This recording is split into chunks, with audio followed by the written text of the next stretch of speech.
a todos, bienvenidos y bienvenidas a una nueva píldora de Power BI. ¿Y de qué vamos a hablar en el vídeo de hoy? Pues vamos a continuar con nuestra saga Seguridad sin dramas. Esta vez estábamos hablando de Fabric. Si recordáis, en anteriores vídeos estuvimos hablando de cómo securizar nuestros datos en Power BI y pasamos ya a analizar cómo los podíamos securizar en Fabric. En el anterior vídeo estuvimos hablando de las diferencias que habían entre el almacenamiento de Power BI y el que había de Fabric y hablamos de lo que era OneLake. En este vídeo vamos a empezar a abordar las 3 capas de seguridad que tenemos en OneLake. Así que si te interesa este tema, quédate para ver este vídeo. Y bueno, en el anterior vídeo explicamos lo que era OneLake, pero bueno, vamos a repasarlo rápidamente para poder reenganchar estos conceptos. Teníamos que OneLake era nuestro lago, era un data lake unificado para todos nuestros datos. ¿Vale? Teníamos que pensar en él como si fuera un OneDrive para datos. Igual que OneDrive es donde guardáis los archivos personales y los podéis compartir, pues OneLake es donde se guardarían todos los datos en Fabric. Recordad que también hablamos que el activar una capacidad Fabric en un workspace donde los modelos semánticos están encapsulados dentro de Power BI no nos convertía automáticamente estos datos a tablas delta en OneLake. ¿Vale? Eso es muy importante tenerlo en cuenta. Entonces, aquí pues la seguridad pues cambia un poquito. La estructura jerárquica que tenemos pues va a variar dependiendo de si trabajamos con Fabric o si trabajamos con Power BI. En Fabric tenemos 3 capas. Bueno, en realidad tendríamos 4, que es la más alta, el nivel más alto que tendríamos sería el tenant de la organización. Pues sería donde tenemos todos nuestros datos de la organización. El tenant lo podemos controlar desde Microsoft Entra ID. Pero bueno, no vamos a ponernos a explicar esta parte de accesos. Esto simplemente se cargaría el departamento de IT de crear nuestros usuarios y darles acceso al tenant donde tenemos nuestras capacidades Fabric. Después tendríamos ya las 3 capas de seguridad.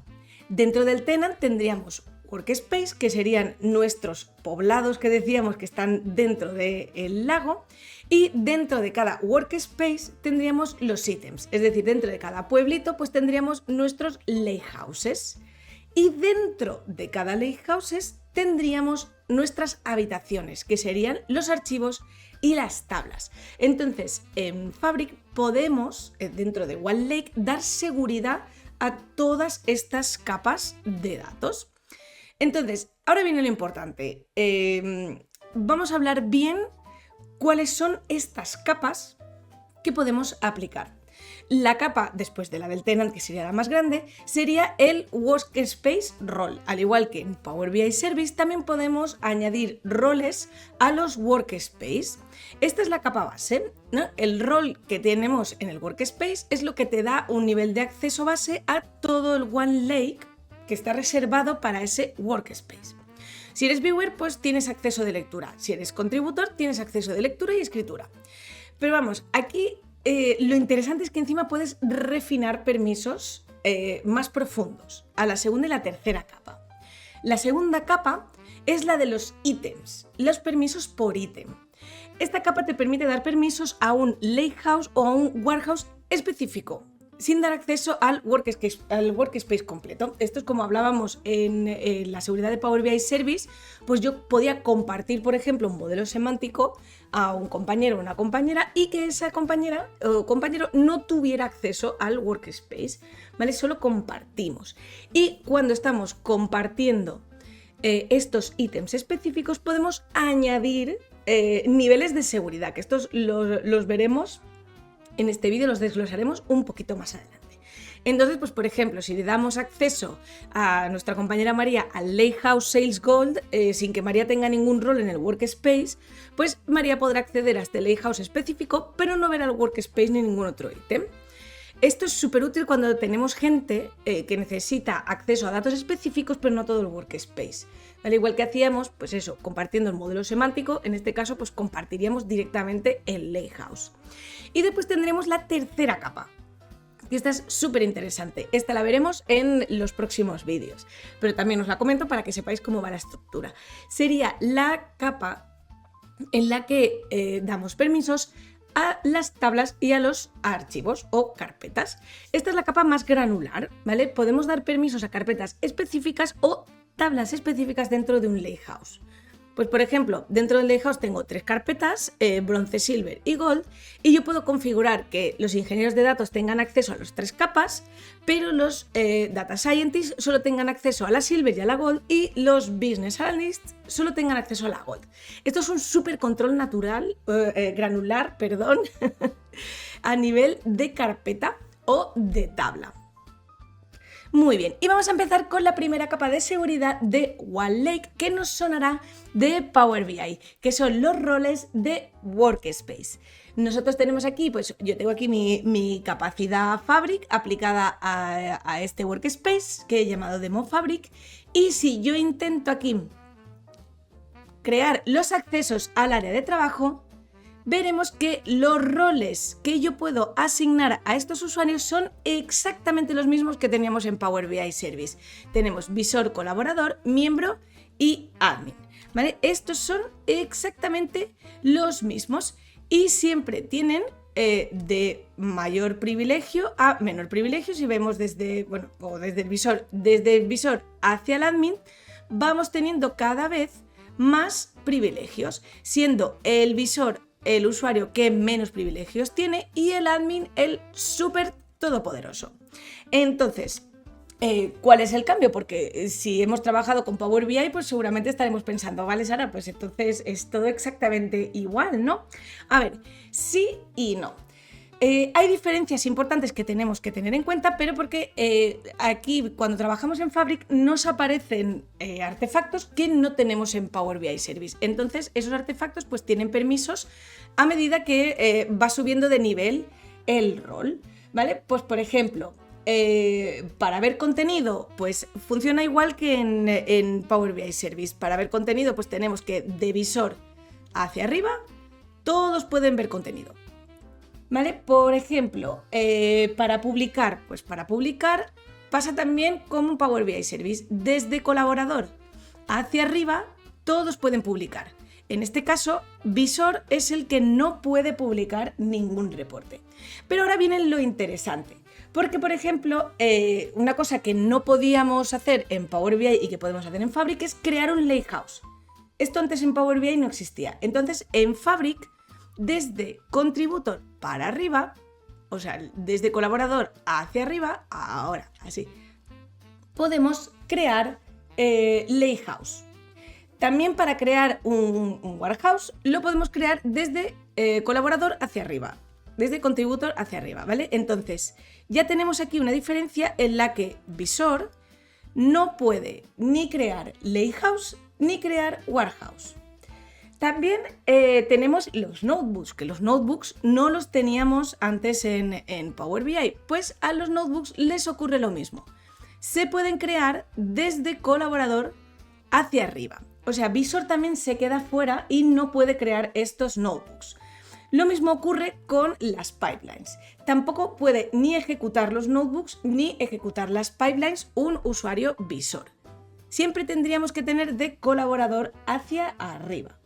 Y después también leer archivos en OneLake. Aquí viene una de las diferencias más grandes que tenemos, porque aquí el usuario visor tiene mucho más poder. Un usuario visor en Fabric puede leer datos directamente de OneLake. No podría escribir porque para escribir sí que necesitaría ser de colaborador hacia arriba. Pero aquí un usuario visor sí que podría leer datos directamente del OneLake. Entonces, aquí ¿cuáles son las diferencias más grandes que tenemos? Vale, vamos a empezar primero por hablar de las diferencias que tenemos en el rol de colaborador, porque el rol colaborador aquí es mucho más poderoso en Fabric que en Power BI.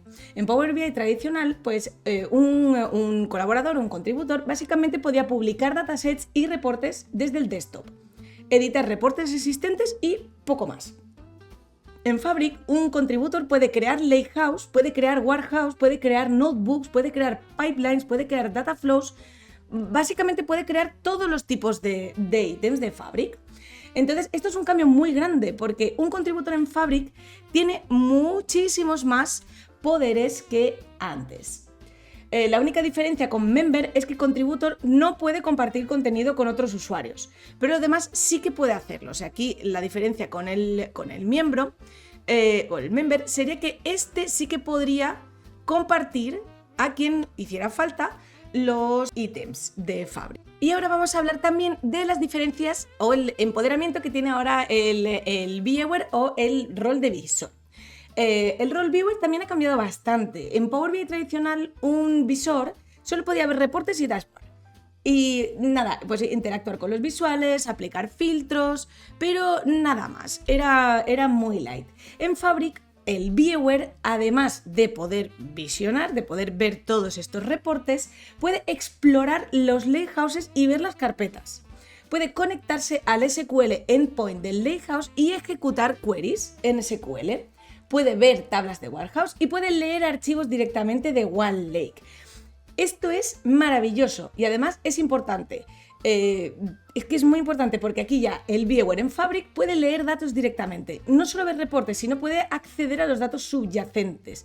Pero ojo, lo que un Viewer no puede hacer es ejecutar los notebooks. Ejecutar pipelines, escribir datos, no pueden modificar nada. Ahí ya volveríamos a necesitar de un colaborador hacia arriba para poder hacer esto, pero este rol de visor está mucho más empoderado que el rol de visor que teníamos en Power BI.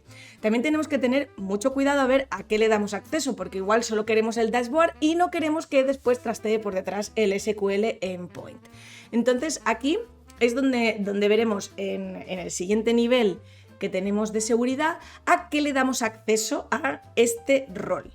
Pero bueno, ya veis que es súper parecido.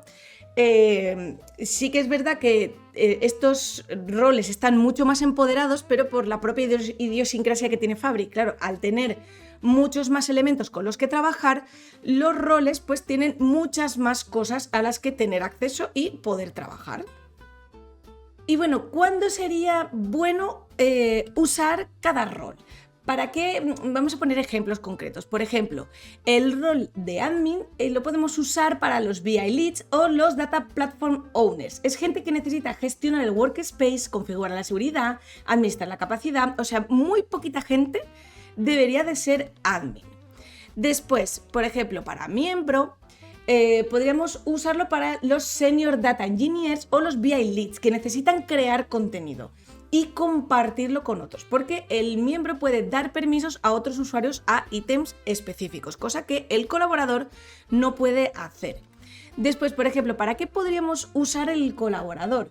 Pues para Data Engineers y desarrolladores de BI, porque pueden crear lakehouses, warehouses, notebooks, pipelines, todo, pero no pueden compartir con otros. Esta es la opción más segura que tenemos pues, para la gente que va a estar haciendo el desarrollo. Y el último, el visor, podemos usarlo para los data scientists, por ejemplo, que necesitan explorar datos, o los analistas que necesitan hacer queries de SQL o crear algún reporte, o algún stakeholder que solo necesita consumir. Pensemos que es solo lectura. O sea, no pueden modificar nada. Y recordad siempre que el principio mínimo de privilegio es el que tenemos que usar.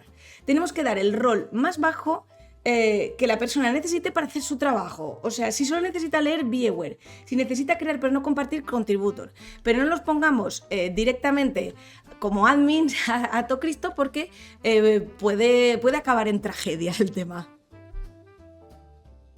Muy bien, entonces ya hemos repasado esta primera parte de acceso al workspace. El rol que tienes en el workspace determina tu acceso base a todo el OneLake del workspace. Porque, por ejemplo, pues imaginemos que Mónica tiene el rol Viewer en el workspace, pues este workspace Demo Fabric. Entonces, ¿qué podría hacer? Pues podría leer todos los archivos de todos los lakehouses del workspace, puede conectarse a la SQL endpoint y, ojo, hacer queries de select, puede ver todas las tablas de los warehouse y básicamente pues puede leer todo lo que hay dentro de este workspace. Pero lo que no puede hacer es escribir archivos nuevos, no puede insertar datos en tablas, no puede crear lakehouses ni notebooks. Básicamente no puede modificar nada. pero sí que puede leer todo lo que hay. Entonces esto como punto de partida está bien, pero igual muchas veces necesitamos un poquito más de granularidad. Pues quiero que acceda a leer este Lighthouse de Ferronorte, pero no quiero que lo haga en este, de LH Induservice, por ejemplo. Pues entonces aquí ya es lo que entra en las capas de seguridad 2 y 3.